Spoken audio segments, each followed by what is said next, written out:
Hey, I needed a bigger whiteboard. Looks like I found one. The only thing is that camera moves around a lot, so hopefully it's only flattering to me. If not, that kind of sucks. Otherwise, there's nothing I can do. I need a bigger whiteboard and I cannot take the settings off. So, oh well. So on this board, we have the duties that are required or obligated depending on, your role in an organization. Now, these are all things that you could get in trouble for if you breach, and they're very specific, obviously, given the role you have. And then we have two ways of getting around them if you did in fact breach or, somebody alleged that you did. So the first one I always keep up there because it applies in agency law, and that's the duty of ordinary care. Now, duty of ordinary care is simply would a prudent person do that? It's a prudent person standard. In that situation, is that something that a prudent person in the same situation or similar situation, given the circumstances, would they act the same way? So technically, duty of ordinary care really only applies in agency law, and it is swallowed up by the duty of loyalty technically, but you can separate the two out, and that doesn't really make a huge difference on the analysis. But technically, an agent has a duty of ordinary care, and everyone else in every other business structure would have the duty of care. But technically, the duty of care, if you will, has been born out of the duty of ordinary care, because it is the duty to act in good faith with the same skill, care, and diligence that a reasonable person would in the same circumstance. So obviously that second part sounds just like the duty of ordinary care, so that's what I mean by it swallowed it up. And additionally, the duty of care has a requirement of informed basis, so you have to make decisions based on an informed basis, so you can't just make a decision willy-nilly. You have to get information, you have to do your research in order to make a solid decision for what is the best interest and on behalf of the corporation in their best interest. So there's really like three long-winded ways of breaking down a duty of care. That is, if they acted in good faith with the same skill, care, and diligence that a reasonable person in the same circumstances would. If that person acted based on information that they researched or gained because they wanted to ensure that they were acting on an informed basis. And lastly, they made decisions based on what they believed would be in the best interest and for the best interest of the company that they're working for or on behalf of the partnership they're working in.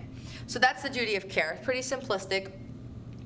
And technically, duty of care is very similar to duty of good faith, and there is a little bit of crossover in duty of loyalty, but it's important to try to separate them because certain types of analytical frameworks or fact patterns might have additional points if you separate them, or if you just make sure you don't forget to analyze it. So if you're ever trying to figure out whether the duty of care was violated, all you have to see is, okay, if they acted in all of these ways the way they were supposed to, but they didn't act in good faith, then they probably breached their duty of care. So think of them as like little miniature tests to see if they did in fact abide by the duty that they were supposed to. So I would just have a little checklist as you're going through. Did they do this, this, and this, right?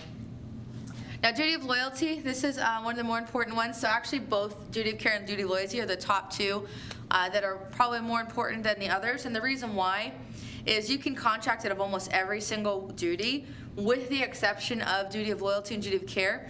Now, you can limit the fiduciary duty of loyalty and care, but you can't completely get rid of it, which is why these two are the most important, because they're easily the most tested, and they're the ones that, because of public policy reasons, we don't want to get rid of. Now, duty of loyalty is the duty to act fairly and with conflict handling.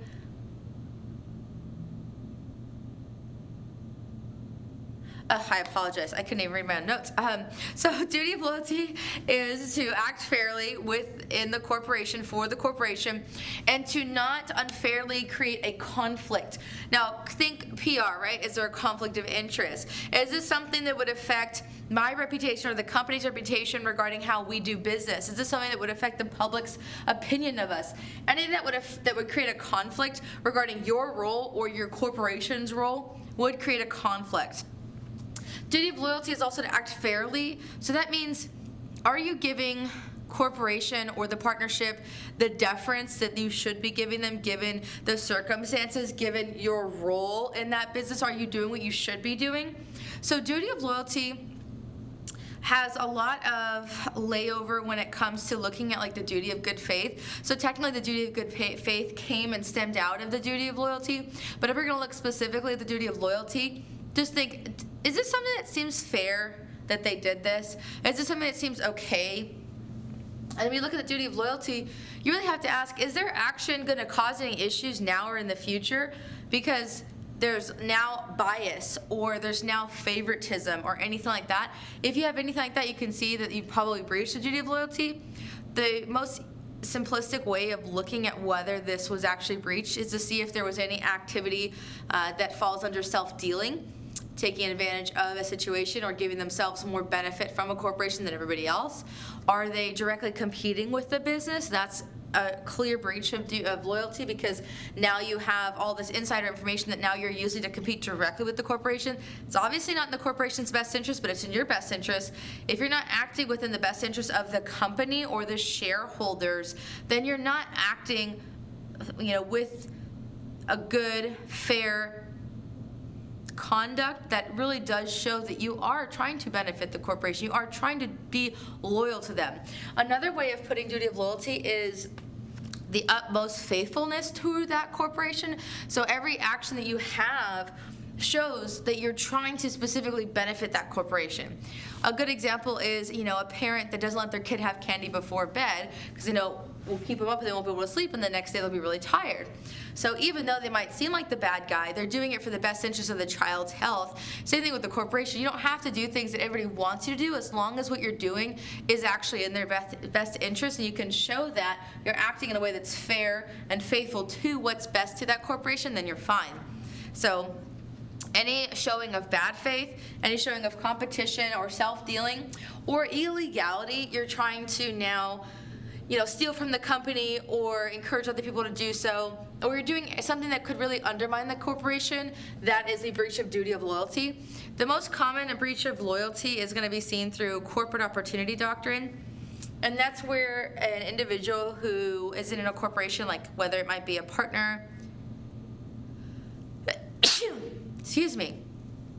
any person that is working on behalf of a corporation or within a corporation, like a member or director, officer, employee, or even a partner in a partnership, anybody that has information that nobody else has, regarding the business, and they also have networks that most people would not have access to because simply of their position or the business that they're working in or the people that the business works with. For some reason, some person has access to something that they only have access to because of the company that they work for, own, or are involved with somehow. They have information about an opportunity, or an opportunity comes to them because of their association with the corporation. So for example, if you get offered a job somewhere because somebody that you used to work with was talking to somebody and they were looking for a new attorney, and that person was like, oh, I used to work with this person a couple years ago, they'd be a great fit, and that person reaches out to you. That's an example of an opportunity, right? Now, if I don't work for that person anymore, or I've never worked for them, let's just say they were a friend of mine, that's still considered an opportunity. But you're like, okay, well, how do you connect that to a business? So let's say that somebody offers me a deal on corn because I work for a farmer and we do a lot of corn trading overseas. So somebody comes up to me and offers me a deal for corn because of my association with this farmer, but I decide to take advantage of the opportunity myself and not involve the farmer. That's an example of an opportunity, but it's also an opportunity that I kept to myself. I didn't share it with the farmer. But the only reason I heard about that opportunity and they came to me was because of my association with the farmer, right? If you're offered a job from that corn person and you decide to take that job and leave, that's still considered an opportunity. And you're probably wondering, okay, well, which opportunity requires litigation or would require some type of damages. So any type of corporate opportunity that you received simply because of your role, position, or affiliation with the corporation or the line of work of that corporation, that the corporation cannot take advantage of, would not take advantage of, or had the opportunity to do so and turned it down. So, for example, if the corn guy offered me a job and I take it, that's an opportunity that like the farmer would not have taken on because he owns his own business. Why would he take on some job, right? The job that somebody referred for a new lawyer, same thing. That really doesn't change anything. But the corn opportunity, that's probably a contract that farmer would have wanted to take a part of, and had he known about it, would have. So corporate opportunity doctrine says if an opportunity comes to you because of some affiliation with the corporation, you need to disclose that to the corporate personnel that are in charge of those decisions, like the board of directors or the other officers or the other partners. It just depends on the business structure. And you have to tell them about the opportunity. If you don't tell them about the opportunity and you take advantage of it for yourself, then you have breached that duty. Now, what if you don't disclose it to the directors and you don't take advantage of it, you just don't disclose it? Then you will be held to have breached a duty, but not because of the corporate opportunity doctrine, but actually because of probably duty of disclosure or probably duty of care. Because would somebody in your same situation have done that? Probably not, right? So corporate opportunity doctrine really asks a few things, and like I said, can the corporation take advantage of this opportunity? Would they have had they known? And if they choose not to, can you take advantage of it? The only thing that you have to do is give full disclosure. Now, there's actually two rules. The Ali rule says you absolutely have to disclose it to the board of directors. The Delaware rule says you don't have to. But if you do disclose it to the board of directors and they don't take advantage of it, and you decide to take advantage of it on your own part, then you cannot be held liable for a breach of duty, or breach of loyalty, because one, you told them, two, they didn't take advantage of it, and because of that, under the Delaware rule, you actually are protected under any type of suit for under the safe harbor doctrine. So the most important thing is here, just tell them about the opportunity if it came to you because of your role. Now, what about an opportunity that comes to you that has nothing to do with your role or association with the business? You don't technically have to disclose that, and it's not going to be as heavily litigated if it came to you on a personal level, but some courts have still held that you had to disclose it anyway. But if it came to you on a personal level, you're not going to have as many issues, right? So that's the duty of loyalty and how it works. Now, you have duty of disclosure and cantor. So pretty much this one is just whether, as a director, you shared information that you can share, because there's some information you can't share, but you shared information fully and fairly that was in your control as a board. Now, duty of disclosure does not require you to only share information if you need the shareholders to do a vote of some kind. It's just simply information that is material that they would like to know, want to know, you have to share with them. It's just kind of like the duty of honesty, really. Like, just be honest about the situation, what's going on. If you cannot be honest about what's going on, then it can cause issues. And so that's kind of what that rule is. It's really only for directors. All of these duties apply to directors and officers, and only one of them applies to shareholders, but this duty specifically only applies to directors, okay? Now, duty of creditors applies to officers and directors. Now, duty of creditor is a very interesting duty. So if officers and directors are aware that a business is going bankrupt, about to go bankrupt, is insolvent, or will soon be insolvent, meaning they will soon not have money to pay their creditors, once they know this, they have an obligation to inform the creditors, and if they don't, they can actually be held personally liable to the creditors for the debts. Kind of scary, right? There's two tests that the court sometimes will look at to determine whether they failed this duty or not, and the first one's called the equity test, and this is really simply the test of insolvency. Can the business pay their bills that occur within the ordinary course of business, or are they insolvent regarding bills under the ordinary course of business that arise? If they cannot pay bills as they arise under the ordinary course of business, then they fail the equity test. The other test is the balance sheet test. So the balance sheet test really just takes the obligations that a business has, like all of their debts and everything that they have to pay, and they look at how many assets they have. If they have more bills and obligations than they have assets, and it does not weigh anything close to the same, it's not balanced at all, then under the balance sheet test, if they have more obligations than assets, then the duty of the creditors will turn on, activate, whatever word you want to use. So those are the two tests. Obviously, the equity test, that one's pretty, you should know if you can't pay your bills, right? It's more of a knowing more in advance is the balance sheet. But you don't have to tell them with a certain amount of time in advance, as long as you apply either of these tests, or when you know or should have known that your business was insolvent, are going to be used shared. And if you didn't, that's when you have a problem. Now, there's a duty of good faith, and I put fair dealing. I actually put them together. I think it makes more sense. Technically, they're separate. So duty of good faith is just the duty to avoid conflicts, dishonesty, and illegalities. So it's very similar to the duty of loyalty. And the duty of good faith actually came and stemmed out of the duty of loyalty, which is why they're kind of similar. So avoid conflicts is the same thing. Any type of personal conflict, or if you do something that would cause a problem, the duty of conflict or duty of good faith asks that you prevent any activity or action that would cause any type of conflicts.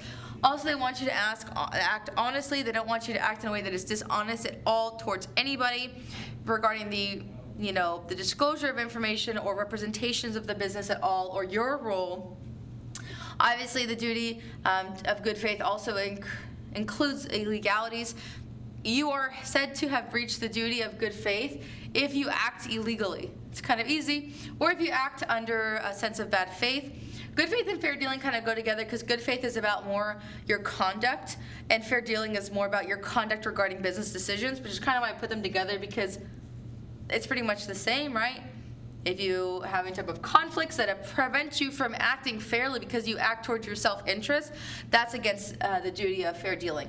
Now, another way to breach this duty is actually by bad faith, and bad faith is really just anything that shows your dereliction of your duty or shows an intent to cause harm.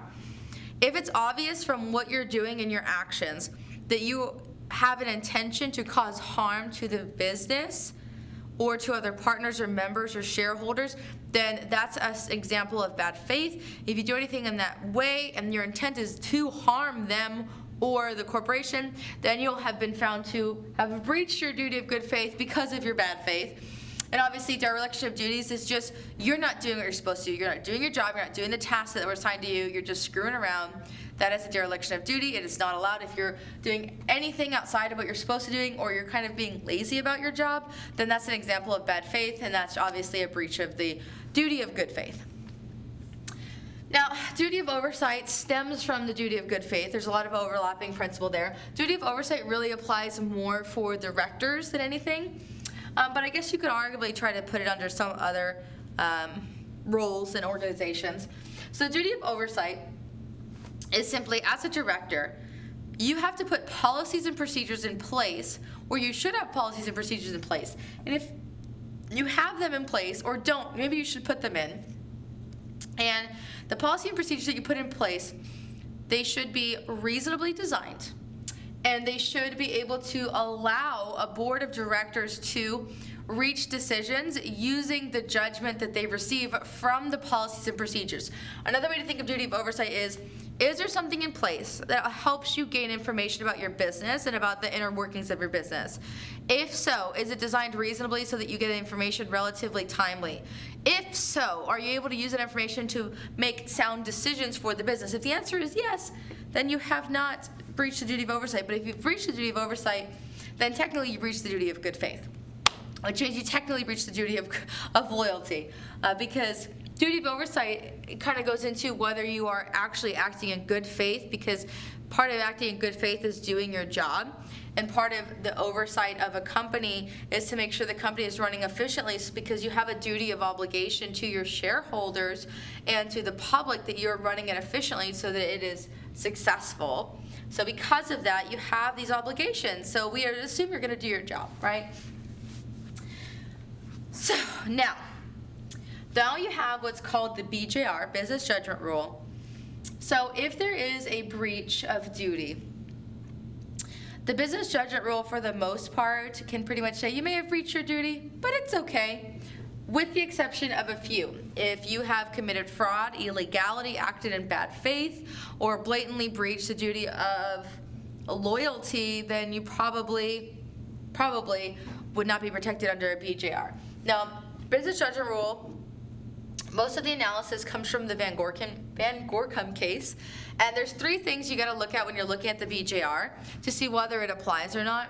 The first thing you need to ask yourself is, the business decision that was made, was it made with the genuine belief that the act or decision that was made was in good faith, and that the decision was made with adequate information based on what was in the best interest of the company at the time? The Business Judgment Rule will not consider hindsight. It will not consider anything outside of the information that was available to the people making the decision at the time, and it only applies to the judgments or a judgment call of the board of directors. It does not apply to just anything. It has to be something that requires judgment on behalf of the directors. So the genuine belief is the belief not of shareholders or officers, it's the belief of the board of directors. If the board of directors genuinely believed what they were doing was the right decision for the business, and they had information available to them to make that decision, then they're probably going to be protected on BGR. Remember, adequate information is not simply, I'm using the information that I have because I'm so smart. It's, did you go out of your way to do extra research to make sure that you had what you needed to make a good, solid decision? Did you go out of your way to do research to make sure you knew what you were doing? Did you go out of your way to do comparisons or any other type of analysis? You have to show that you did get all material information that you could have reasonably gained to make a certain decision. Now, let's say the Business Judgment Rule doesn't apply for whatever reason. You can still try to make an argument that you did the right thing under the entire fairness standard, which just asks two questions, really. The first one is, even if you cannot get past the Business Judgment Rule, you can say, but even if Business Judgment Rule doesn't protect me because it wasn't a business judgment call, it was just a regular business decision that had nothing to do with judgment call or anything, then I have to use entire fairness. They're going to say, okay, can we say in good faith that what you did was fair? Did you act fairly? Did you deal fairly regarding the process? The process is literally us discussing and negotiating the problem and how we're going to fix it. The process that you took to do your research, to get informed, to ask the shareholders, to hold votes, to hold meetings, to ask all the questions you need to ask, do all the research you need to do, that whole process, it wasn't fair. Did you do everything you could have done? Does it make sense? Is it reasonable? And if you are in litigation and you're reassessing, a decision, did you employ what's known as an SLC, Special Litigation Committee? If you employ a special litigation committee, you have to ask, was that committee a bunch of people that were disinterested, not involved, not biased, they had no type of self-dealing or benefit that they would receive? If they're all disinterested individuals and they're not interested in anything going on at all, and they still believe that your decision was the best possible thing that could have been done, best possible thing given the circumstances, then we're probably going to find that the process was fair. Now, if you have a fair dealing and that's been met because the process is fair, then you have to go to the fair price. Fair price goes more towards the terms of the deal as opposed to how the deal was made. So this is a really funny joke. It's, I don't remember where it's from, but I find it so funny. It says, for fair dealing, it's how was the sausage made, right? Fair price is how was it served. So that's going to be the terms of the agreement, the substance of the agreement, the consequences of the agreement, the benefits of the agreement. Was it all fair? Was the price fair? Were the terms fair? After everything that could have happened, everyone that could have got affected, is it the best thing that could have happened or the best solution for the situation? Entire fairness is the process and the substance. Were they both fair given the circumstances? Again, we don't look towards hindsight, we just look towards what they actually did. BJR doesn't look to what they could have done, they looked at what they did do, and they don't really judge it, they don't really criticize it. Entire fairness, they look to what they did do, as well as what they could have done, and why didn't they do those things. So think of it like a very critical way of looking at what somebody decided to do, their actions and their conduct to decide if it's fair. Was everything they did in the entirety, given the circumstances, can we still say it was fair, even if it wasn't perfect? And yeah, that's about it. I hope that was helpful.